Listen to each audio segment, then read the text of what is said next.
are able to exchange energy with the environment. Now, if you think about that carefully, a living system exchanges energy with the environment in the form of heat, for example. You can think of other examples as well. But it also has to, by definition, be able to exchange matter, substances with the environment in order to survive. So that's why we term living systems open systems in a thermodynamic sense. So let's think about, first of all, when we're defining what the physiological environment is. And I remember some familiar faces here from the lecture I did yesterday afternoon. I was talking about fluid compartments. Let's talk about those fluid compartments and define what we mean precisely by fluid compartments in a physiological sense. The most fundamentally important fluid compartment is the intracellular fluid compartment. In other words, the fluid that's inside each and every one of your cells.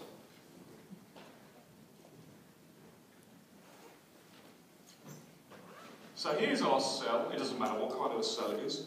Makes no difference whatsoever. The principle remains exactly the same. And that cell, of course, is bounded by some kind of cell membrane. And then we've got all the contents of that cell. And that cell is predominantly made of water. It's an aqueous, predominantly an aqueous environment.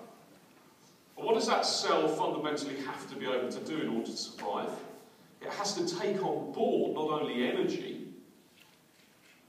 principally energy in the form of heat, but it also has to take on board chemical energy as well in order to survive and grow and prosper. But it has to take on board matter as well, doesn't it? So principally, matter in this case means oxygen, in the case of the vast majority of cells, and nutrients of various sorts. But conversely, it has to be able to get rid of those waste products. All the processing of the oxygen and nutrients that occurs in between has to result, by definition, in a net outflow of material from that cell as well. So waste products and, of course, carbon dioxide. Closed systems, as I mentioned before, by contrast, are unable to exchange matter with the environment. They only exchange energy with the environment.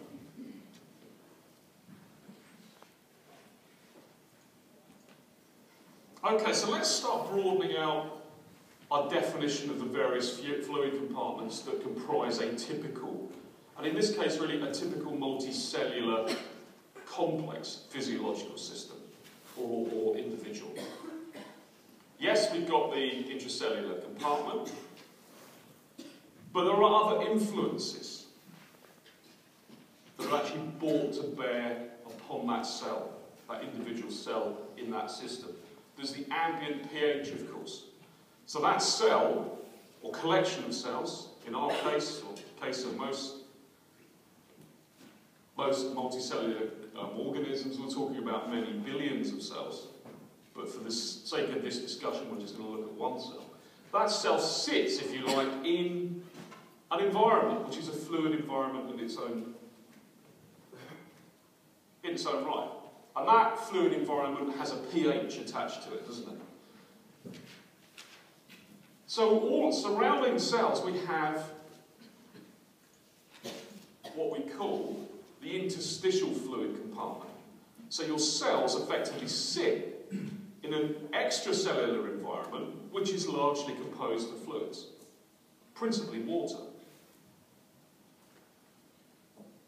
That interstitial fluid compartment will have a pH associated with it. Anybody tell me roughly what they think pH of the interstitial fluid should be? About 7.2. Okay, roughly 7.2.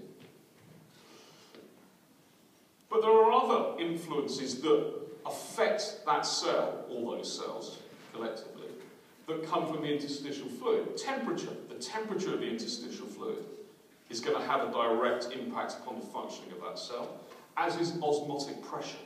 What is the osmotic makeup of that interstitial fluid? What are the various ion concentrations in the interstitial fluid? Now, we saw right at the beginning of the module that ionic composition and the extracellular environment has a profound impact upon the function of most cells, particularly muscle cells, particularly neuronal cells. So we've defined already two separate compartments, haven't we? The intracellular compartment, in other words, the fluid compartment that's inside every single one of the cells in your body, and then what those cells actually sit in, the extracellular environment, or the interstitial fluid compartment.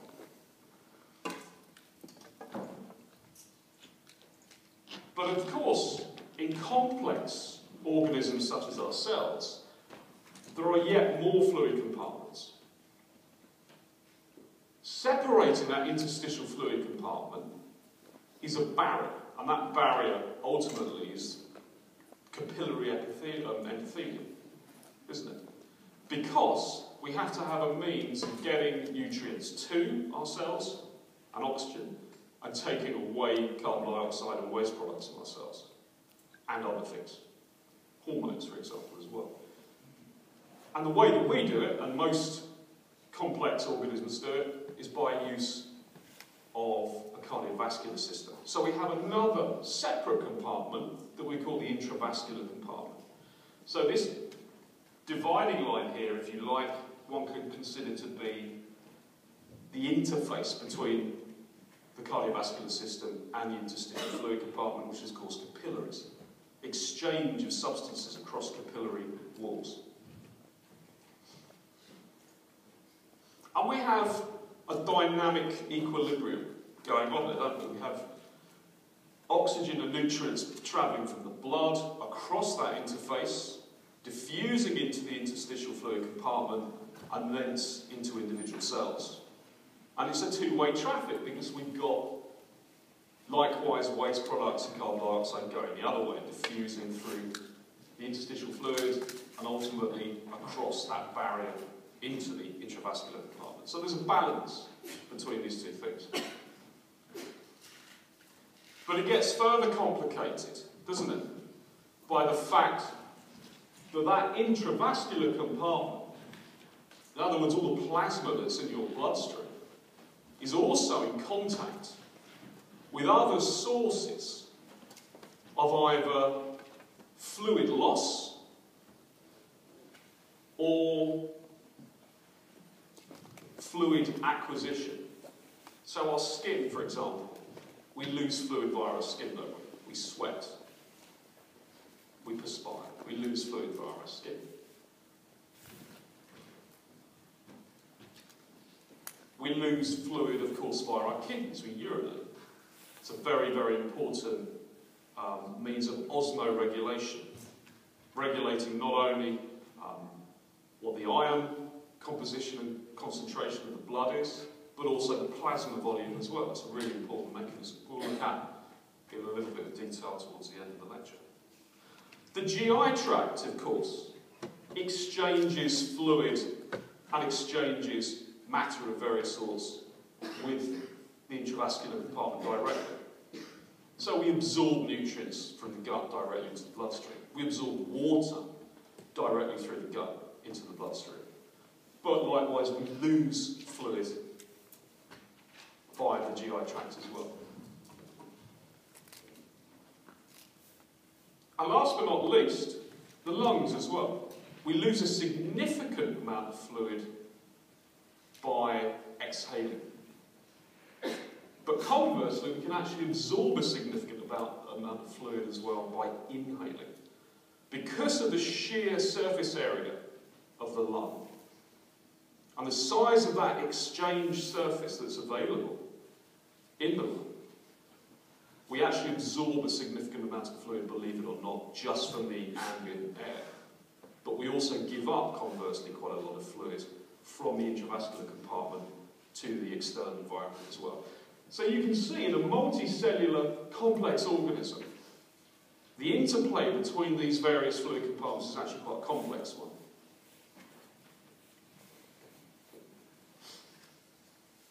Alright, so let's look at the proportion of a reference person, if you like,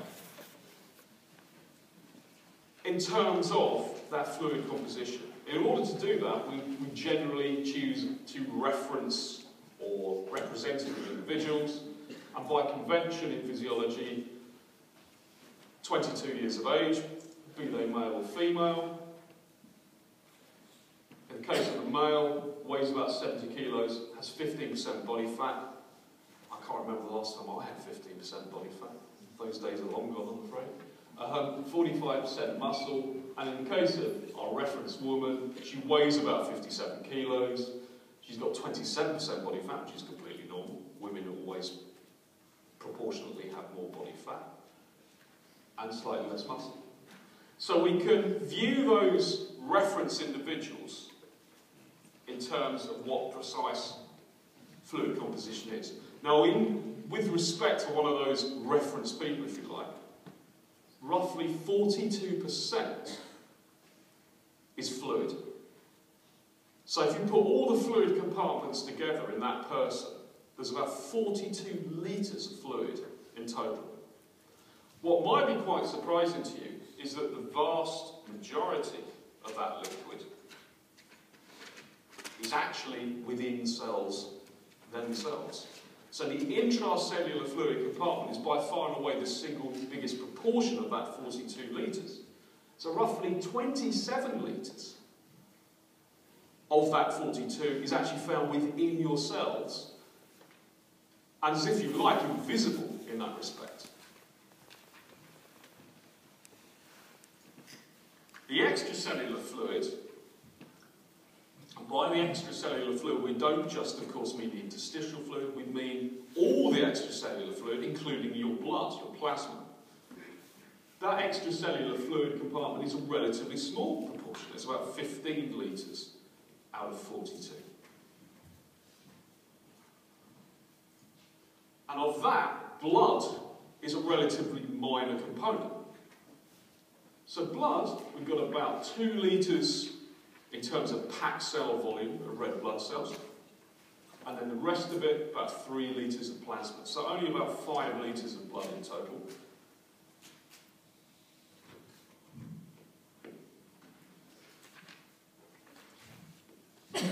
So that's just defining for you what we mean by the fluid compartments and essentially the physiological environment. And we're going to be referring backwards and forwards to that during the lecture. So, okay, a bit of history. Always like a bit of history. How did this concept of homeostasis actually come about?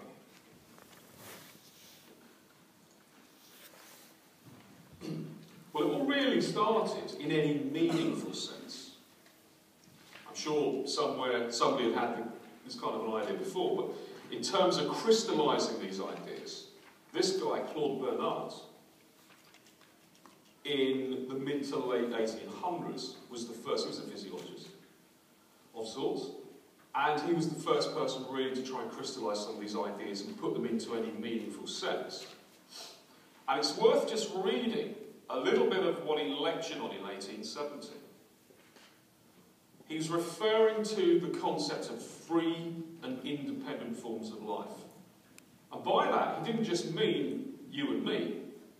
He meant things as simple, frankly, as bacterial cells or single-cell organisms as well. The overarching principles seem to apply regardless of what you are. If you are alive, these principles of homeostasis apply to you. So free and independent forms of life, best seen in the most highly developed animals, best seen, but not exclusive to, which are a little affected by chemical and physical changes in their surroundings. Let's just stop there for a minute and consider that. Now, if you think about that, that's absolutely right. I don't know about you, but I'm going to leave this building this morning, and I'm going to put my coat on, and I'm still probably going to be a bit cold.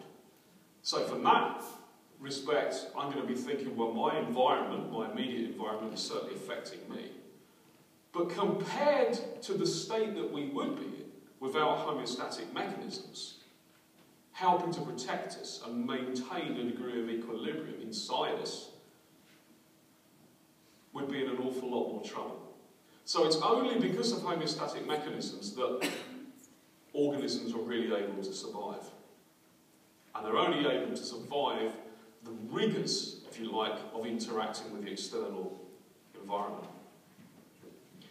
So Bernard described how the cells that make up these animals, you and me, for example, could not survive if they did contact the changeable external environment. So within inside us, of course, we've got all these cells protected to some extent physically by various barriers from the external environment. But also we have a series of mechanisms that help protect those cells, ultimately.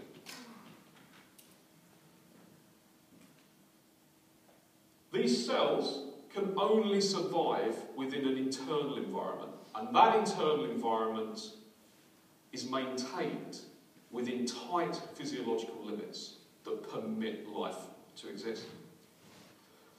Now, it sounds like such an incredibly simple, incredibly fundamental concept. You can't imagine why nobody would have thought of this before, but it's the first time, in the 1870 really, it's the first time that anybody had written these ideas down and delineated these ideas. What did he think at the time, in the 1870s, the internal environment actually consisted of? You've got to remember that even during the 1870s, as late as the 1870s, our knowledge really of physiology and the composition of tissues in any real detail was really still quite limited. But it sussed out that the internal environment was a watery environment, predominantly an aqueous environment. No surprises there. But quite unlike the external aqueous environment. So no, we don't live in an aqueous environment. There's moisture in the air, but we don't live in water. But he compared, almost he used as a reference, creatures, animals that lived in an aquatic environment.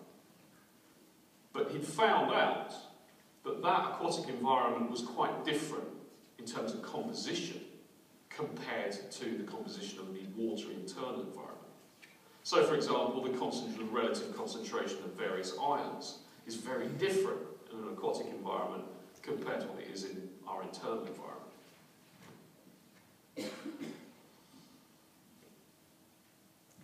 And he came up with this little statement.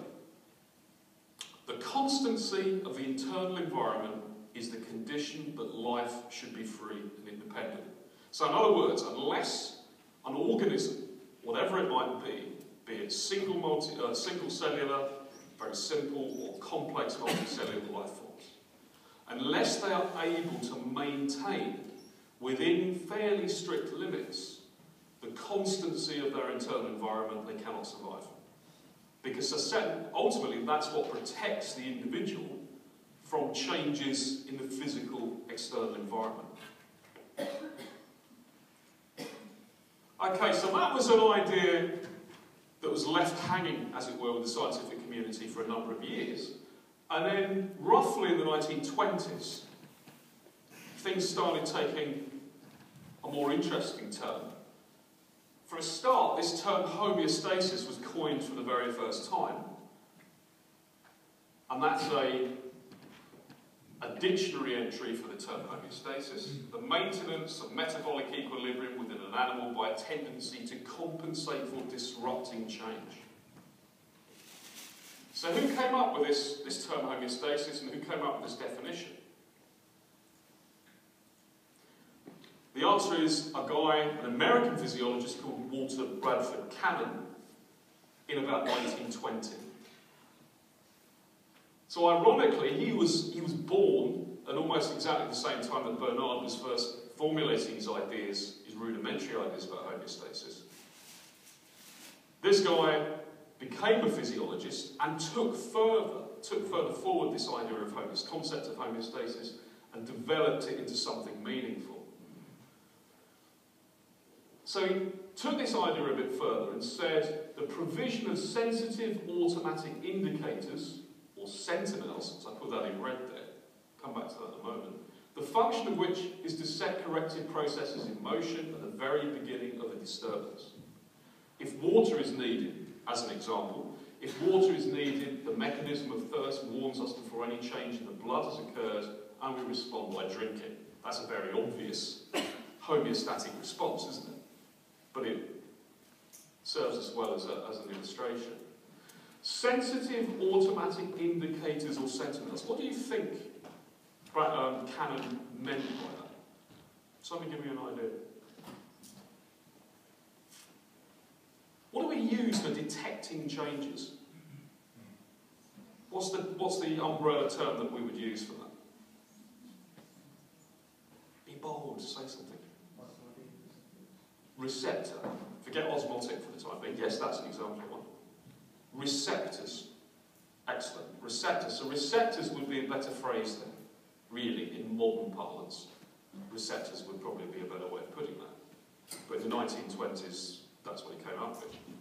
Nobody really knew what receptors were back in the 1920s. But he realised that there had to be a mechanism for detecting change in order to respond to that change.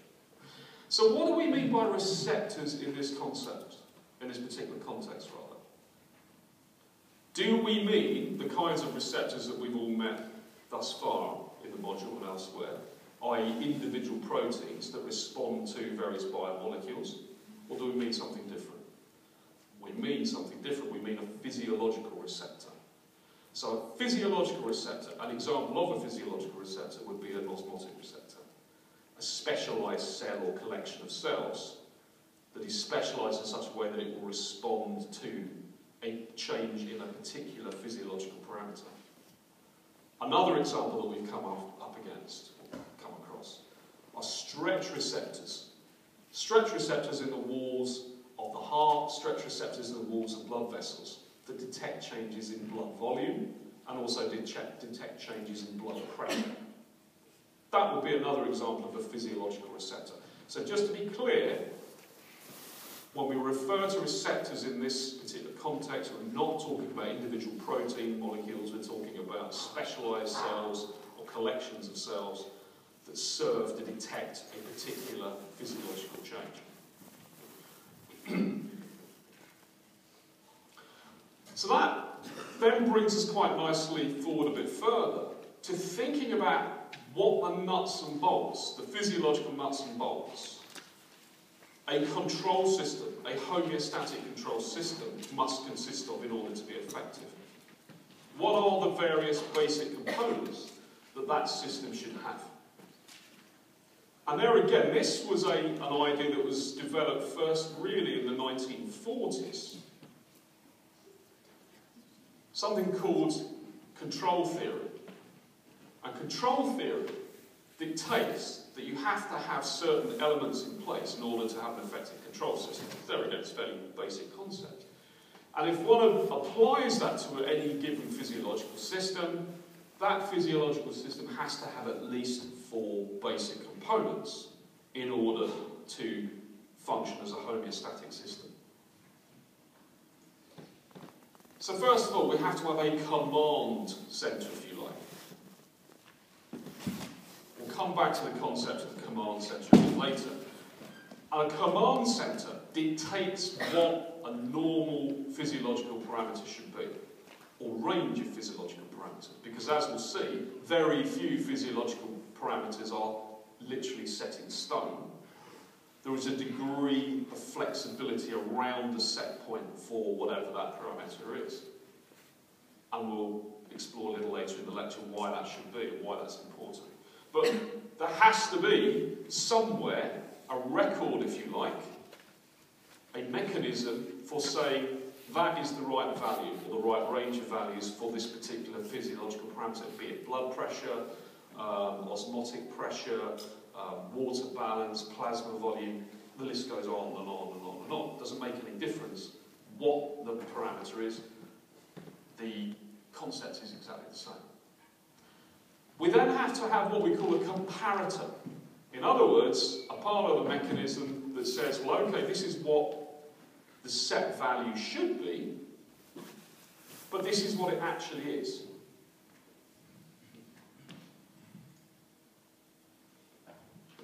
In order to affect a change in that parameter to bring it back within limits, by definition there has to be an effector part of the system as well, doesn't there?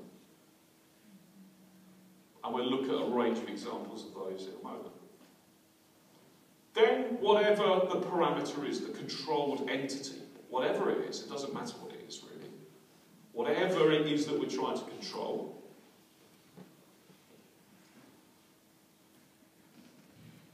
and then we come back to this term sensor again, but as we've already discussed, a much better term is probably receptor. So whatever that controlled entity is, we have to have a receptor or a collection of receptors that are there to monitor the values of that parameter.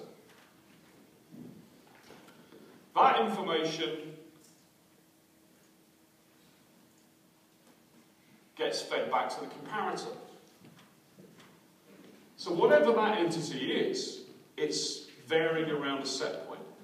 It's varying around a set of values. Be it blood pressure or osmotic pressure or whatever it is, it doesn't really matter at all.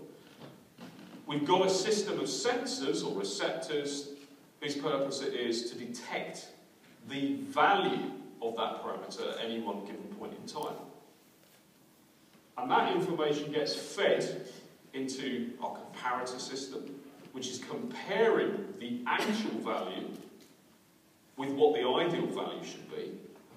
And then the comparator will send, if there is a change in that parameter, a significant change outside of our range of ideal values, if there is a change, then our comparator is sending what is in effect an error signal to our effector to either switch on that process a bit more or suppress that process in order to return the value of our parameter, whatever it might be, back to a stable level within the range set by the command center. So those are the basic components of any homeostatic system. And you can see, I hope, that this is a system or a setup which will allow any particular parameter to be controlled within fairly tight limits. Now, of course, none of this, before we look at any specific example, none of this takes any account of disease processes. And one of the reasons that disease processes occur in the first place, in a lot of cases, is a breakdown of the homeostatic mechanism. So none of this is the ideal, of course. This doesn't actually relate to a lot of different disease processes.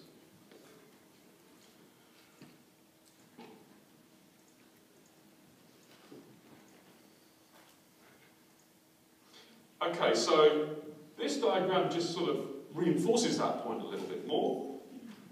At the bottom of the diagram here, the horizontal bar, we've got our variable, whatever that variable is, and at this particular moment in time, that variable is in homeostasis, is in balance. In other words, the value of that parameter is within these defined limits.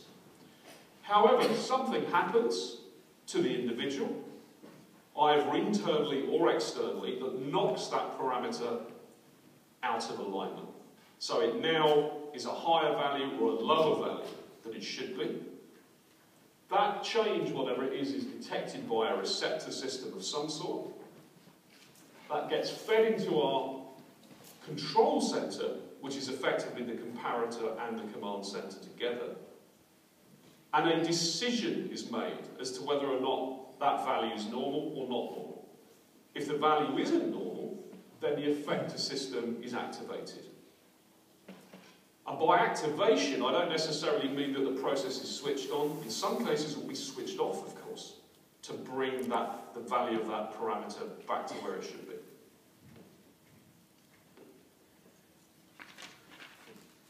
Another really important concept in homeostasis is that homeostatic systems, by definition, involve a feature that we call negative feedback. They have to, by definition, be negative feedback systems. Because negative feedback resists change, resists physiological change.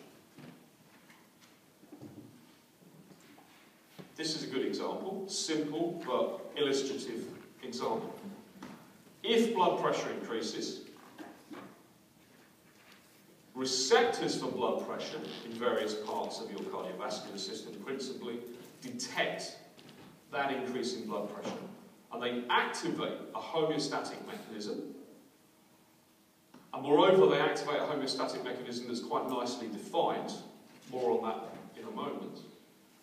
And circulatory reflexes are then activated to reduce your blood pressure, such that it falls back down within these fairly tightly controlled limits. That is a great example, of course, of negative feedback. Negative feedback. So in other words, the parameter has gone too positive, if you like. So the system, effector system, switches off that process to bring it back down to where it should be. That's classic negative feedback. However, let's think about the converse. If blood pressure decreases below certain values, the system will detect that change, and this time the circulatory reflexes will increase blood pressure. And you can think of ways that would happen. Increased cardiac output, for example, increased vasoconstriction in various vascular beds, to bring blood pressure values back to a normal level. Average blood pressures back to normal level. But that, counterintuitively, is still negative feedback. Isn't it? It's still a form of negative feedback. Even though the system is actually adjusting positively in this case, and not negatively, we still refer to that as negative feedback, because it's in the opposite direction to the initial change. That's the key point. If the correction is in the opposite direction to the initial change, then it's still negative feedback. Do you see that?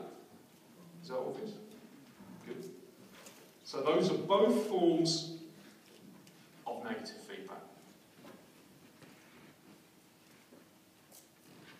However, and this is quite an important one, some physiological parameters, not many actually, have very, very rigid values attached to them.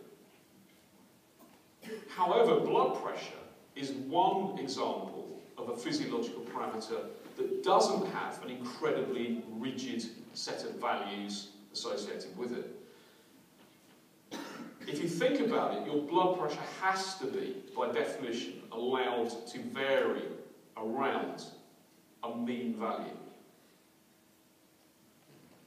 If we weren't able to regulate our blood pressure around the mean value, then every time our heart pumped, delivered some blood into the systemic circuit, we'd get a surge in blood pressure, and that blood pressure signal, that error signal if you like, would signal to the sympathetic and parasympathetic nervous system to effectively switch the heart off temporarily in order to bring blood pressure back down to normal level again, as it saw it.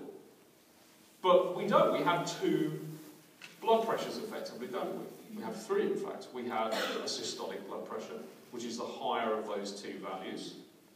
Most people in this room have probably had a blood pressure measured at some point in the past. In February, when we do the exercise physiology practical, you will all be having a blood pressure measured. So the higher of those two values, the systolic value, is in direct contrast to the much lower value, which is the diastolic level. So one, as we saw in the heart lectures, represents the pressure that is recorded when the ventricles are contracting and expelling blood into either the pulmonary or a systemic circuit. And the diastolic is when, of course, the ventricles are relaxing. So by definition, it's going to be a lower value. But those are two quite different sets of values, aren't they? So how come the homeostatic mechanism that controls blood pressure doesn't kick in every time there's a surge or a fall in blood pressure? No. What the system does is it maintains or seeks to maintain your blood pressure around a mean level that's somewhere between those two extremes. But that mean level, as we'll see in the next slide, can also vary around a set point as well, dependent upon physiological circumstances. So here's the thing. Any good homeostatic mechanism has to be adaptable and flexible as well. Because not all the same values of that parameter are going to be applicable under every single circumstance. So for example, if you're exercising, you're going to need more stroke volume, you need higher cardiac output, and you probably need effectively modestly increased blood pressure in order to maintain blood flow to hard-working muscles and things. So by definition, that set point information for that parameter has to change a bit under some circumstances. Let's just illustrate that. So this is a pressure wave, typical record of a pressure wave that we might record from somebody under normal circumstances. We're monitoring their arterial blood pressure. So we've got a catheter stuck in an artery somewhere. We could actually measure around this mean set point, we can measure these excursions in blood pressure, can't we? So systolic excursion there, the peak, and then the trough is our diastolic excursion. But you can see it's around a mean value. And that's really what the system, the control and command part of the system is looking at. It's looking at those mean values. It's not looking necessarily at the extremes of those excursions, it's just looking at what the mean value is going to be.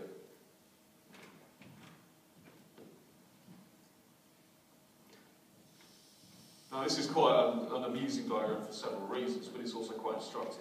This is a 24-hour, roughly 24-hour, record of ambulatory blood pressure. In other words, somebody has got to wear a monitor that checks that blood pressure automatically every 5 minutes, and records electronically what the systolic, mean, and diastolic pressures were at that time in the individual. And you can see there is quite a lot of variation, isn't there, during a 24-hour period. So roughly around this period, we're not seeing a huge amount of change. If you were to put a mean value or calculate the mean blood pressure during this period, you'd find that it was reasonably stable. There were a few peaks and troughs, but nothing much. Then things fall a little bit, and that's quite normal during the diurnal cycle. Your blood pressure will vary a little bit around the set point, quite normally.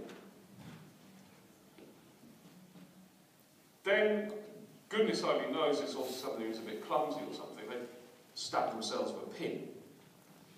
And not surprisingly, they're quite upset by that. So there's an acute increase in their blood pressure, mean blood pressure, because they've had a bit of a fright. But because it's only an acute event, the system readjusts back downwards again very quickly. Then things sort of proceed throughout the day, and this is a bit like the best. We're assuming this is a man, probably erroneously, but it might be a man. Probably a man. He's about to go to sleep and he has sex. Now, not surprisingly, his blood pressure shoots up to account for the increased physiological needs of various muscle systems. But this is a bit like best. It doesn't seem to last very long, does it? That increase in blood pressure. So it doesn't last very long at all, and then he goes to sleep. And during sleep, this is a real illustration of how dynamic the system is. When we're sleeping and we're in a supine position, our physiological needs for an increased blood pressure are reduced, aren't they? We don't need so much perfusion of various vascular beds. So consequently, the system automatically adjusts downwards again. So now the mean set point for blood pressure is that much lower. So this is an illustration of a homeostatic mechanism that is adaptable and dynamic, rather than just being fixed. So don't run away with the idea that the set point information that is present or associated with any given homeostatic mechanism is always static and always rigid. There has to, by definition, be a degree of flexibility. Okay, positive feedback. Is positive feedback? You probably guessed by now that if there's a negative feedback mechanism, that positive feedback mechanisms exist as well. Is positive feedback homeostasis? No, is the answer. By definition, homeostatic mechanisms can only be negative feedback systems. They cannot involve positive feedback, because positive feedback exists to enhance physiological change. And there are loads of examples of this as well, but this is probably the best one. During labour, the process of labour, oxytocin, the hormone oxytocin, gets released from the posterior pituitary gland. And oxytocin stimulates, along with several other hormones and mechanisms, stimulates uterine contraction. So the smooth muscle that makes up the uterine wall is stimulated to go into waves of contraction. As the baby, as the infant begins to be born and the head starts to crown and the cervix starts to open, the stimulation of the cervix actually is involved in a positive feedback loop with the posterior pituitary gland and stimulates the posterior pituitary gland to release even more oxytocin. So it's a snowballing. Outside. Snowballing. This morning, I expect. No pun intended. It's a snowballing effect. So the more oxytocin that gets released in the first place triggers more uterine contraction, and more uterine contraction triggers more oxytocin release. So this is a classic positive feedback mechanism. And that is why, during labour, in most cases, uterine contractions get more frequent and become more powerful during the course of the labour, is because of this reinforcement, this positive feedback mechanism involving the endocrine system. Okay, a good simile, if you like, a good illustration of how negative feedback systems work is to actually use a real-life example. Now, I don't know how many people have got in their home, everybody's got a cooker of some sort. How many people have got a gas cooker? So the oven itself actually relies on gas rather than electricity. A few people, yeah, okay. This is a good example of a typical negative feedback system. And if you look at this carefully and piece it together, you can figure out what all the various elements are as illustrations of a physiological homeostatic mechanism. So our knob, if you like, the control knob on the front of our cooker is our command centre, isn't it? That's where we're setting the value that we want, in this case our oven, to achieve in terms of temperature. There's a thermometer inside the oven, and that thermometer, of course, is the receptor. So that thermometer detects change. That thermometer is detecting the change in temperature inside the oven compartment. That information has to get fed through to a control mechanism, a comparator and control mechanism, which is our valve. Because that valve will be saying, yes, it's hot enough inside, switch off, or no, it's not hot enough, put more gas into the oven to get the temperature to where it should be.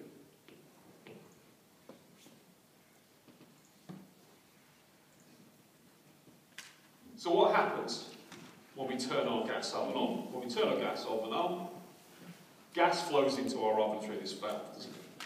It's ignited by a spark, or in really old ones, somebody just leaning down with a match or something, and boom, up it goes.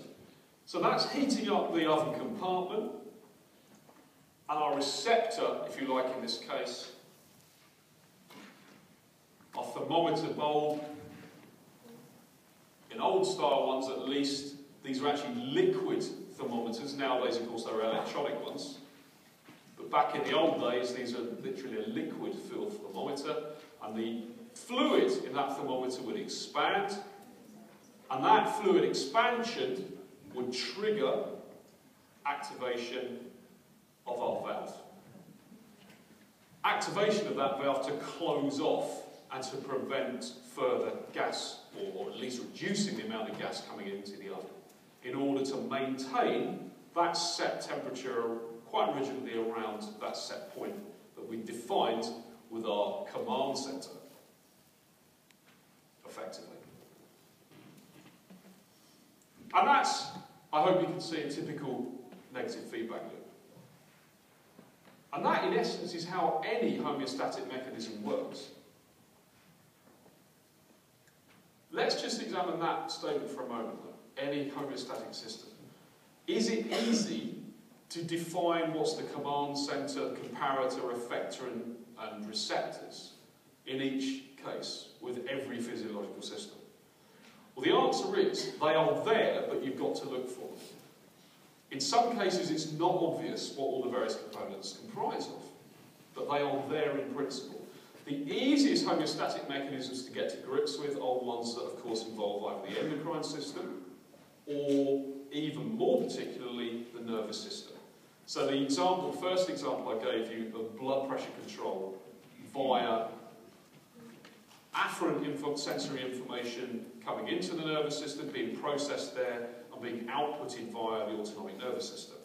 That's the most typical and most easily identifiable example of a homeostatic mechanism, because all of the various elements are there for everybody to see. We know that the command information is in our brain, so the command centre, if you like, to be precise, is actually in the hypothalamus of the brain. So that's where the set point information actually lives. We've got a comparator system as well, largely in the brainstem. And then we've got effectors in the form of the parasympathetic nervous system and sympathetic nervous system. And we've got receptors in the form of stretch receptors in blood vessels, etc., etc.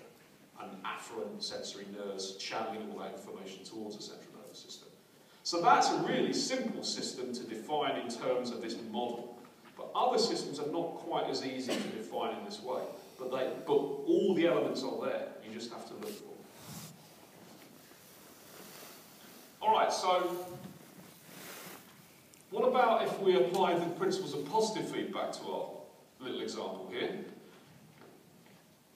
If we apply the principles of positive feedback, you can see, hopefully straight away, this is no longer going to be a homeostatic mechanism. If anything, the hotter the oven gets in this case, and the more expansion of the fluid and thermometer bubble there is, the more gas is going to go into the oven. And unfortunately, things are going to go bang eventually, aren't they? So, positive feedback enhances change. It doesn't oppose change. So positive feedback does not fit into the model that either Bernard or Cannon proposed all those years ago. Negative feedback is the only thing that's really important in homeostasis. So just to finish up, a couple of real-life examples. We looked, very briefly at least, at the first mechanism. Control of water intake. How do we control our intake of fluid? Thirst is stimulated, actually, by small changes in the osmolarity of our blood, in other words, the ionic composition of the blood, which are monitored constantly by various receptors, most of which are actually in the brain. They're again in the hypothalamus of the brain, principally.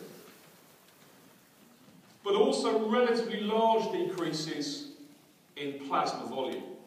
And you can think of ways that your plasma volume is going to vary.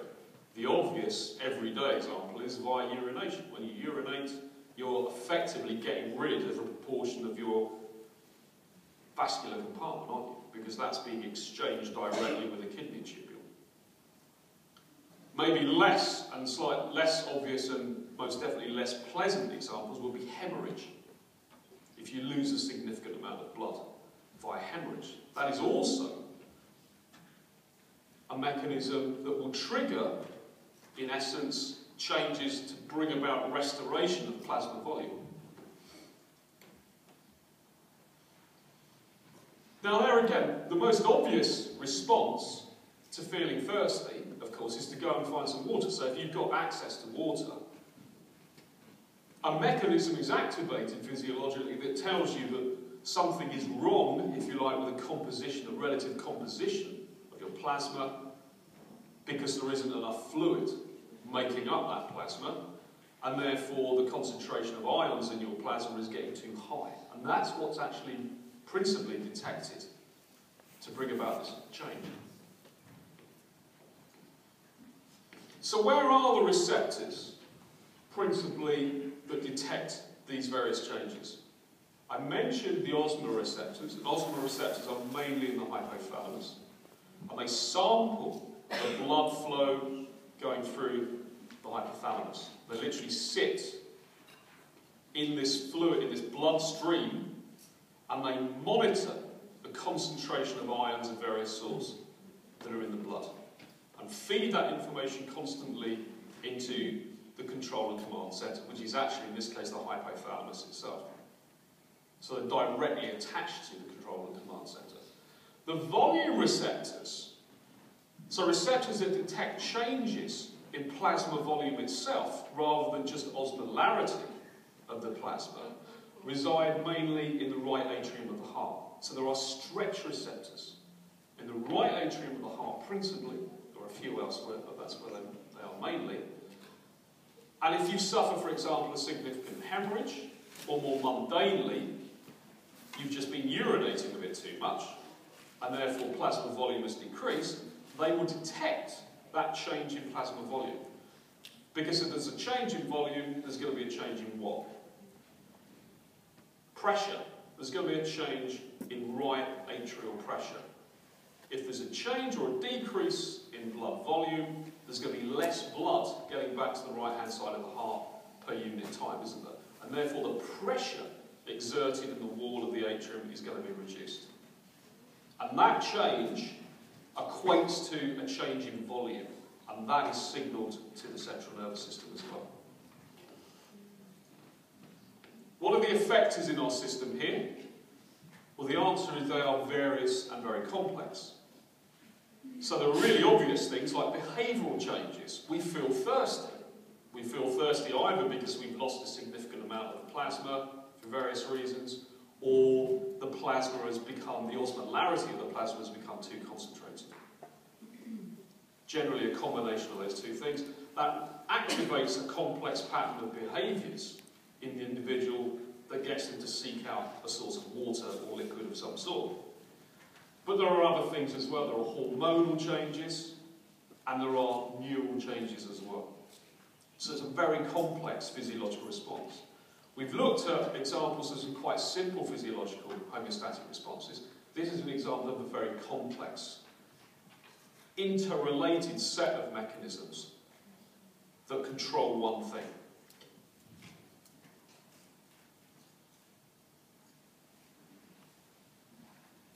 I've alluded to fluid balance and control of water excretion by the kidneys. You're going to get some separate lectures on renal physiology. But this serves as a reasonably good illustration of the point. Think about the wide range of limits of urinary flow. When you're feeling a bit dehydrated, for example, or when you are actually a bit dehydrated, your urine flow tends to be a very, very low level. Roughly 0.5 mils per minute per kidney, which isn't a lot. But it can go up to as much as 15 millilitres per minute per kidney at the other end of the scope. So if you are overhydrated, for example, under those circumstances we might expect to see much higher urine flow. And this is a classic homeostatic mechanism, isn't it? Because it's trying to bring plasma volume and osmolarity back to within safe limits.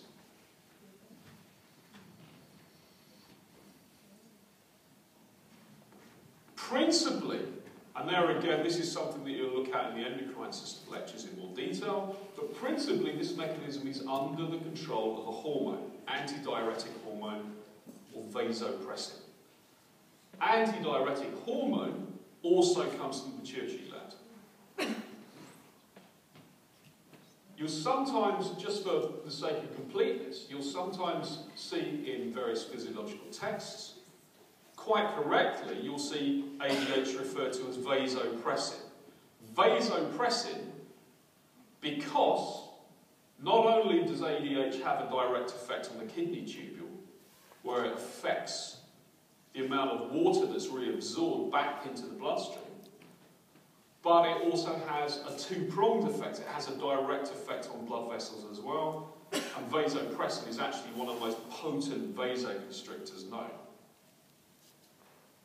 Why that's important, I'll examine in a minute. But what vasopressin or ADH does is it controls very carefully the permeability of the collecting ducts in the kidney. And ultimately, collecting ducts are where water reabsorption occurs just prior. Sorry? I can't hear what you said. Right, okay, thank you. Give it now. So, vasopressin or ADH ultimately affects the permeability of the collecting duct of the kidney. Now, as I say, I'm not going to go into the anatomy of the kidney. Those of you that picked up for the practical this morning will actually get a chance to hack some kidneys open and have a look at those. But you won't see any collecting ducts because they're too small. So under circumstances where the concentration in the blood of ADH is very low, there's very little water actually entering those collecting ducts. Sorry, there's very little water that's entering the collecting ducts and gets reabsorbed. Antidiuretic hormone. So consequently, we produce quite a lot of urine. So most of that water that would have been reabsorbed back into the bloodstream actually ends up in the urine itself. The converse is true. So under circumstances when we're comparatively dehydrated, or the osmolarity of the blood is too high, ADH levels are high as well. And ADH does two things. It increases reabsorption of water into the bloodstream via those collecting ducts. But it also causes vasoconstriction. And the vasoconstriction is going to normalise or help normalise plasma volume as well. And under these circumstances, you produce very little urine and it tends to be very concentrated. Okay, just to round up, those were two typical examples. If you are examining any physiological system, how do you find out which bits of it fulfill all the criteria for our homeostatic mechanism model? You have to first of all look at what factors and what parameters are being controlled. We looked at typical examples this morning. There are loads of others. What are the limits of normal variation for that particular controlled entity or parameter? What and where are the components of the system? Can you identify sensors or receptors for that particular system? Can you identify a comparator for that system? Can you identify a command system for that particular system? Can you identify effectors and signal paths, etc., etc.? As I've illustrated to you, it's easier in some cases than others to identify what those various components are. Is there more than one control system affecting that controlled factor? That's something we haven't really looked at in any detail this morning. Don't run away with the idea that a single physiological parameter is only under the control of one homeostatic mechanism. In most cases, there are a number of mechanisms that feed into the control of that particular physiological parameter. Blood pressure is one of them. I've only talked really about moment-to-moment control of blood pressure, which is the simplest to explain, which is the one that involves the neural reflexes, the cardiovascular reflexes. But there are hormonal and endocrine reflexes as well, and homeostatic mechanisms that also contribute to the control of blood pressure. What are the consequences of the failure of that homeostatic mechanism? That's something that we haven't really looked at all, because that underlies a lot of different disease processes. If homeostatic mechanisms break down, then disease processes can be allowed to happen. A good example of that would be heart failure.